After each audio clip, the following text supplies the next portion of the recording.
happened to be sheltering in a barn not far away. The thunder was so loud that it woke him out of his sleep with a jump. At first he thought it was cannon fire, and he sat up, terrified, with his eyes wide open. He could think of nothing worse than soldiers and guns. If it weren't for the soldiers, he'd still have a family and a home and a bed to sleep in. But as he sat there, with his heart thumping, he heard the downpour of the rain on the roof and realized that the bang had only been thunder and not gunfire. He gave a sigh of relief and lay down again, shivering and sneezing and turning over and over in the hay, trying to get warm, until finally he fell asleep. By the morning, the storm had cleared away and the sky was a bright, cold blue. Jack woke up again, feeling colder than ever, and hungry, too. But he knew how to look for food, and before long he'd gathered up some grains of wheat, and a couple of turnip tops, and a limp carrot, and he sat down in the doorway of the barn in the sunlight to eat them. Could be worse, he said to himself. He ate very slowly to make it last, and then he just sat there, getting warm. Someone would come along soon to chase him away, but for the moment he was safe. Then he heard a voice calling from across the fields. Jack was curious, so he stood up and shaded his eyes to look. The shouting came from somewhere in the field beyond the road, and since he had nothing else to do, he stood up and walked along toward it. The shouts came from a scarecrow in the middle of the muddiest field in sight, and he was waving his arms wildly and yelling at the top of his voice and leaning over at a crazy angle. "Help!" he was shouting. "Come and help me!" "I think I'm going mad," said Jack to himself. "Still, look at that poor old thing. I'll go and help him anyway. He looks madder than I feel." So he stepped onto the muddy field and struggled out to the middle where the scarecrow was waiting. To tell the truth, Jack felt a little nervous, because it isn't every day you find a scarecrow talking to you. "Now, tell me, young man," said the scarecrow, as soon as Jack was close enough to hear, "are there any birds around? Any crows, for example? I can't see behind me. Are they hiding?" His voice was rich and sonorous. His head was made of a great knobbly turnip with a broad crack for a mouth and a long thin sprout for a nose and two bright little stones for eyes. He had a tattered straw hat, now badly singed, a soggy woolen scarf, and an old tweed jacket full of holes, and his rake-handle arms had gloves stuffed with straw on the ends of them, one glove leather and the other wool. He also had a pair of threadbare trousers, but since he only had one leg, the empty trouser leg trailed down beside him. Everything was the color of mud. Jack scratched his head and looked all around. "No," he said, "no crows anywhere. No birds at all." "That's a good job done," said the scarecrow.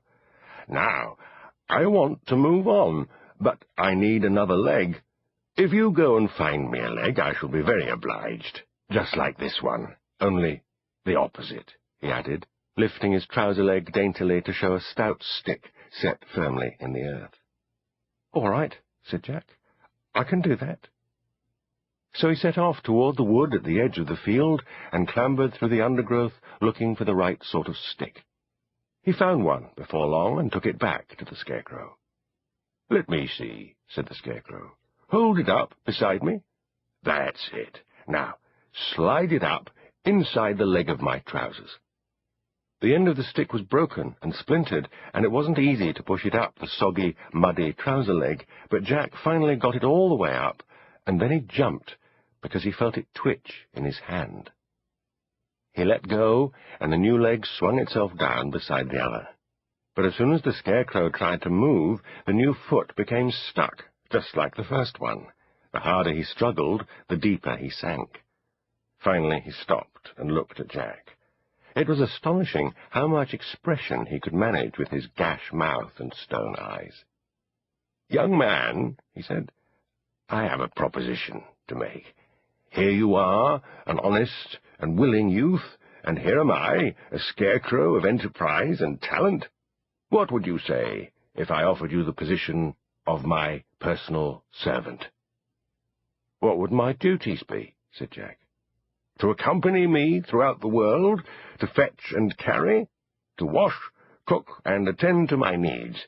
In return, I have nothing to offer but excitement and glory. We might sometimes go hungry, but we shall never want for adventure. Well, my boy, what do you say?" "I'll do it," said Jack. "I've got nothing else to do except starve, and nowhere to live except ditches and empty barns. So I might as well have a job. And thank you, Mr. Scarecrow. I'll take it." The Scarecrow extended his hand, and Jack shook it warmly. "Your first job is to get me out of this mud," said the Scarecrow. So Jack heaved the Scarecrow's 2 legs out of the mud and carried him to the road. He hardly weighed anything at all. "Which way shall we go?" said Jack. They looked both ways. In one direction there was a forest, and in the other there was a line of hills. There was no one in sight. "That way," said the Scarecrow, pointing to the hills. So they set off, with the sun on their backs and the green hills ahead. In a farmhouse not far behind them, a lawyer was explaining something to a farmer. "My name is Ceccarelli," he said, "and I specialize in finding things for my employers, the distinguished and highly respectful Buffaloni Corporation of Bella Fontana." The farmer gasped. He was a stout, red-faced, idle character, and he was afraid of this lean and silky lawyer who was dressed entirely in black. "Oh, the Buffalonis, yes, indeed, Mr. Ceccarelli," he said. "What can I do to help? Anything. Just name it."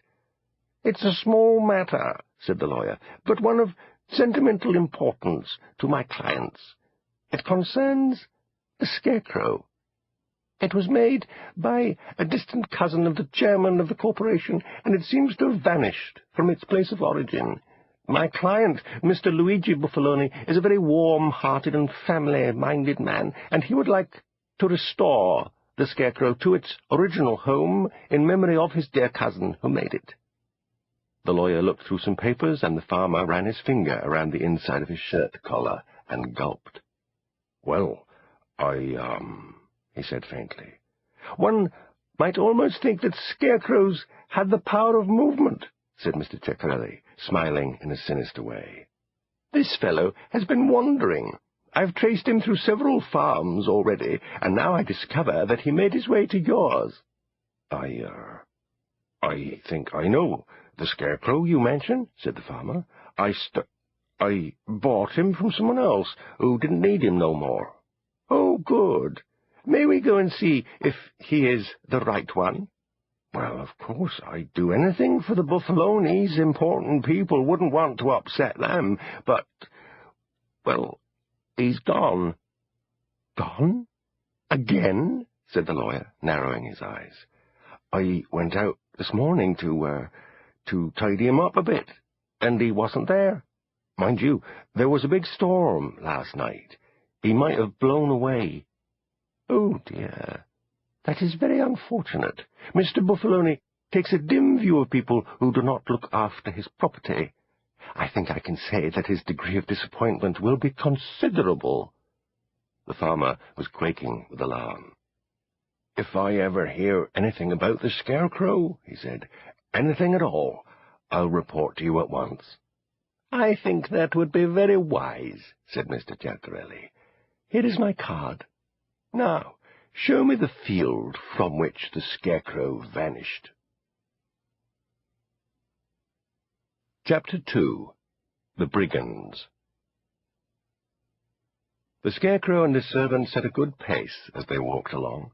On the way they passed a field of cabbages, in the middle of which stood another Scarecrow, but he was a mournful-looking fellow whose arms dropped feebly at his side. "Good day to you, sir," called the Scarecrow, waving to him cheerfully. But the Scarecrow in the field took no notice. "You see," the Scarecrow explained to Jack, "there's a man whose mind is on his job. He's concentrating hard. Quite right." "Nice-looking cabbages," said Jack.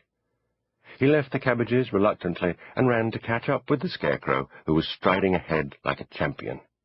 Presently they found the road getting steeper and the fields getting rockier, and finally there were no fields at all, and the road